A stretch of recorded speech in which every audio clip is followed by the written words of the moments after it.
So Oscar Mabuyane has come out in support of ANC President Cyril Ramaphosa, and that's after he was elected for a second term as the chair of the party in the Eastern Cape. Mabuyane says Ramaphosa will help the ANC on its renewal journey, but what does all of this mean for the governing party ahead of its national elective conference in December? For that, let's bring in political analyst Dr. Ebrahim Harvey, who joins us via our video link.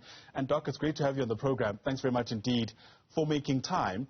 So part of the headlines the morning after, so to speak, is around Cyril Ramaphosa warning Oscar Mabuyane and the new leadership of the Eastern Cape not to purge their political opponents. But those who were at the conference tell us that during that moment, there were murmurs of disagreement in the crowd. What does that tell us about the attitude, not of the losers, but of the winners? No, you know, I've been listening to you and looking at the media news this morning. I think you need a much more nuanced analysis than a black-white dichotomous approach, even to the factionalist divisions in there. No doubt his re-election is definitely a major boost for the Ramaphosa faction. And I can tell you now, with Mpumalanga in the bag and no discernible, visible, and certainly strong anti-Ramaphosa faction in any of the other provinces, certainly not. I'm certain about it, that Ramaphosa will be re-elected president of the ANC in December. But that is one thing. Why do you think he made that appeal? You see, you have to be sharp about these things. Still makes that appeal because he knows deep down. And although it wasn't a Pyrrhic victory, I mean, you know, 150 votes difference, it's a substantial, confident, assertive victory to my mind. But makes that appeal despite that victory. Why? Because there's deep-seated unhappiness with his leadership. And if you don't have unity at branch level, especially municipal level for implementation, especially when service delivery is in a crisis, you're going to have problems. And I can tell you that despite this big victory, don't think it's going to be clear sailing, you know, for Ramaphosa when he takes, certainly, there's no doubt to my mind, he's going to win December 2000. But you've got to put it in a wider context. He faces huge challenges. There's no doubt. His detractors who say that poverty has increased, inequalities, economic performance, corruption indeed, from the time he was elected in 2017 at Nasrec and then became president in 2018. Things have, on the whole, you can't hold him responsible. There's the COVID-19 pandemic, Russia, Asia, a lot of factors which he has little control over. But no doubt a big boost for his re-election in December, but there's a lot of challenges that lie ahead, which in fact I think might even get worse if you look at the Zondo Commission of Inquiry reports and the SIU reports of 2020.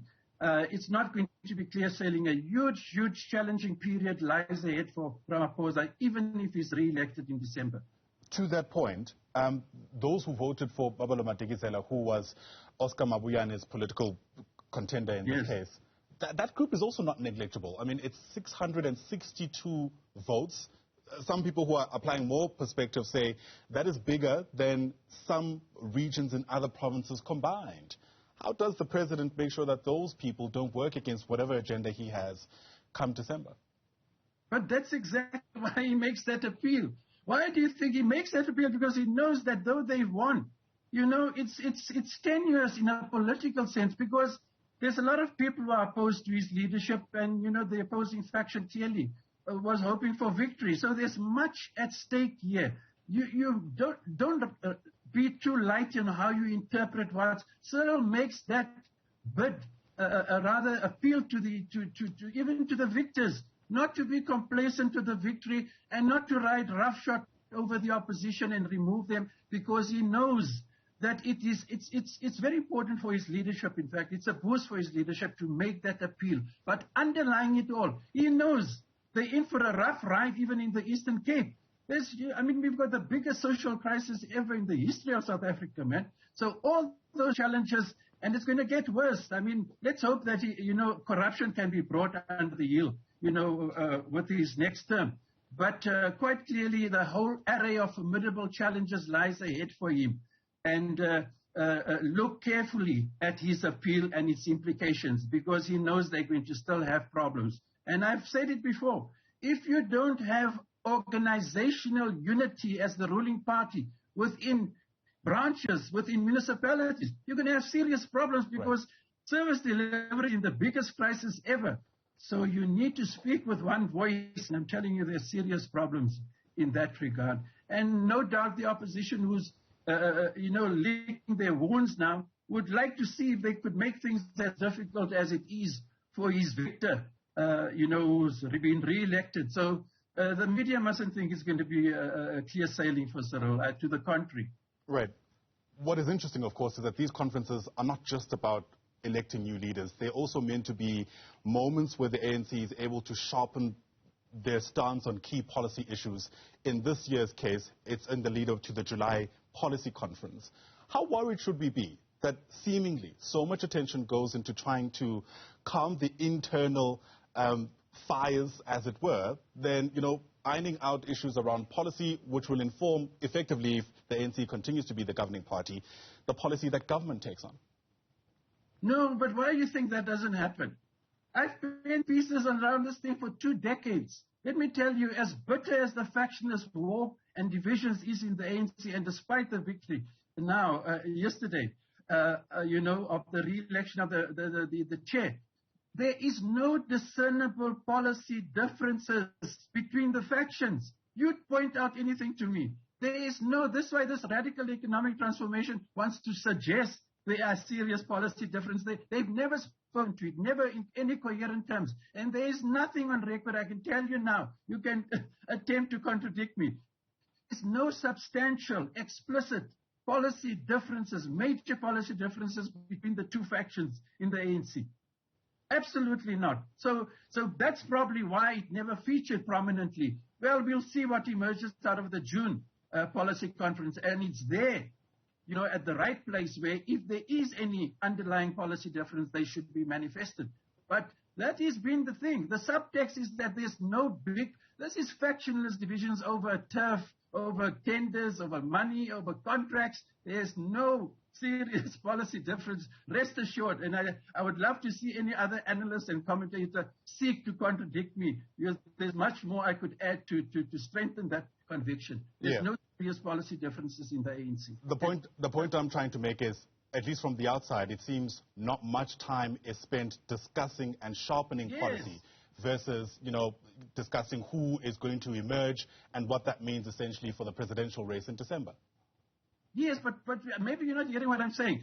My response was that I heard you, but it's precisely because there's no serious, substantial, fundamental policy differences that it never emerged at this thing. Well, it has to, maybe if there is, emerge in the June policy, because it's a dedicated policy conferences. But deep down, it's factionalists fighting over turf, tenders, money, all these things. That is at the heart of the factionalism within the ANC. There is no clear, coherent policy divisions and differences within the ANC.